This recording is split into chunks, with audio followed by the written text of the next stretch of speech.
Ask her. Some of you may have seen her before. She's fucking awesome. Please put your hands together for Carolyn Lubner, everybody.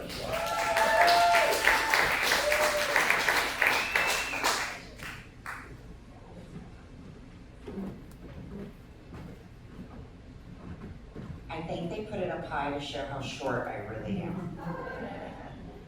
Just in case you didn't notice. Thank you guys so much for having me back. This is my second time in Douglas, and I am so excited to be here.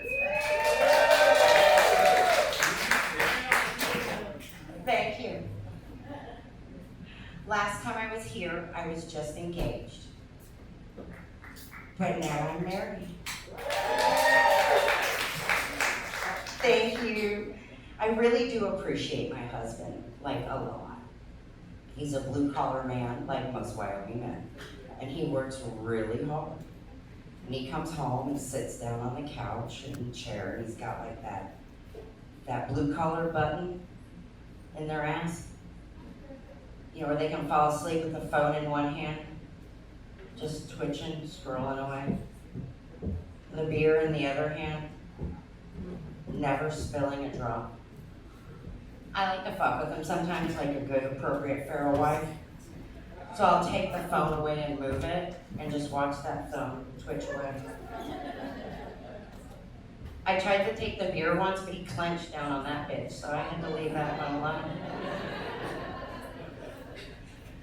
I've always admired and secretly despised how easily men can fall asleep anywhere.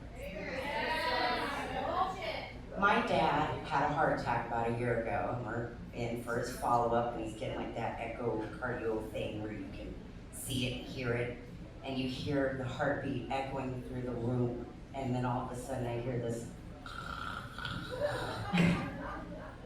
He fell asleep at the very beginning of it, slept for the whole thing. Another thing I appreciate my husband for is the fact that, well, like a lot of us women, I have some issues. I know, surprising, huh? I'm also a disabled vet, so I have a little bit of extra colorful issues. Thank you. He likes to joke around saying I have 18 different personalities. Now, mind you, my therapist and I have had this conversation, and she agrees with him. There's about 18 of us, and he never knows who he's coming home to. Well, actually, technically, there's like 19, but we don't talk about her.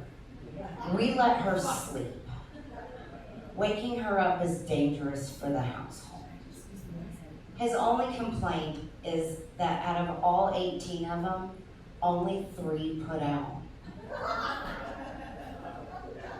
And the scariest part of that is one of them's number 19.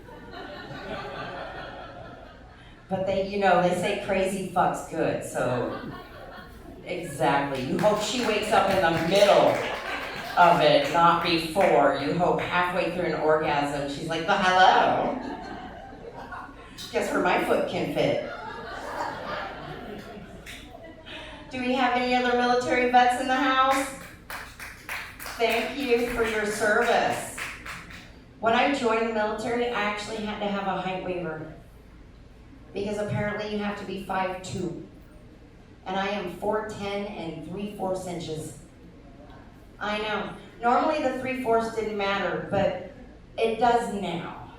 Because back when I was younger, you know, back when Pluto was a planet, being a midget was 4'8".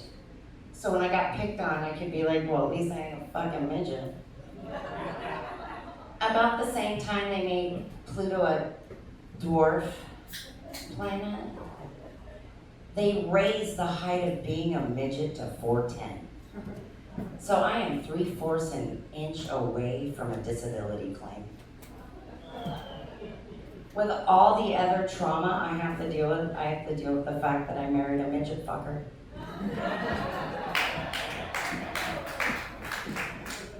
I do have one son that I raised. I was a very involved mom. Not like a helicopter or a butt plug mom.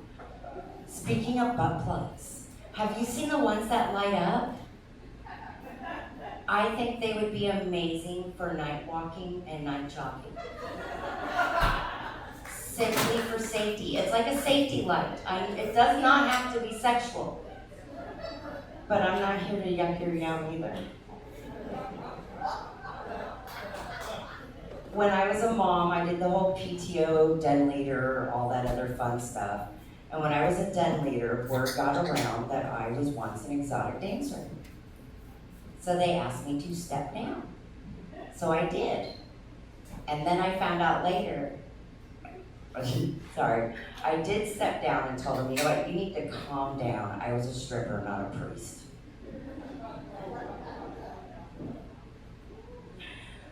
The girl who turned me in actually got busted for stealing money from a pack.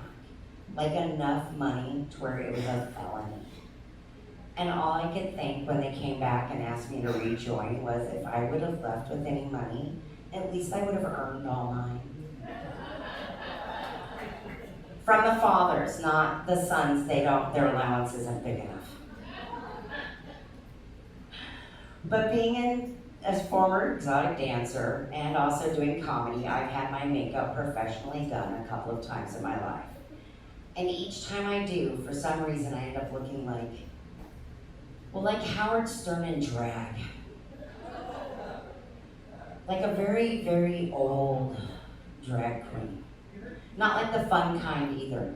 Like that one sitting in that off bar in Vegas, at the end of the bar underneath that shady lamp, with her long Virginia Slim and her martini, sucking on it going,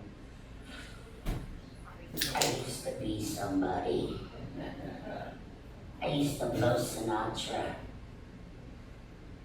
One time, I actually got spit roast by Jerry Lewis and Dean Martin.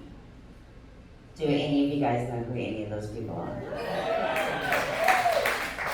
Like, I know I'm old, but I am not old enough to where nobody here knows who Jerry Lewis and Dean Martin is, like the Rat Pack. Okay, thank you. Oh my God, you just made me age like a decade in 3 minutes. Getting older, experiencing menopause.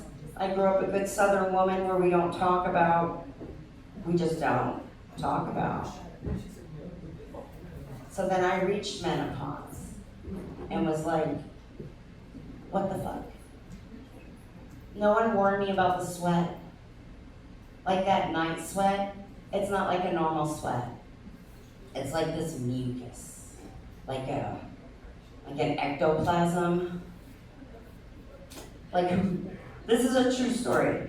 We're living in Billings, Montana. It's in the middle of winter. It's like negative 40 degrees outside. I have the bedroom window open, which I am sleeping body naked, still sweating.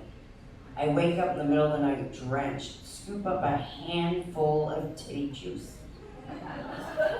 And I mean a handful of titty juice, assuming my husband is still sleeping next to me, and then took it and flung it across the room. Remember, it's thick ectoplasm. I heard a splat and ooh, what the fuck was that? I look over, it's not him. He's not there. Oh shit. I was like, that was my titty sweat. He said, I don't know whether or not to be aroused or gross out. I said, well, you just let me know. We went to bed.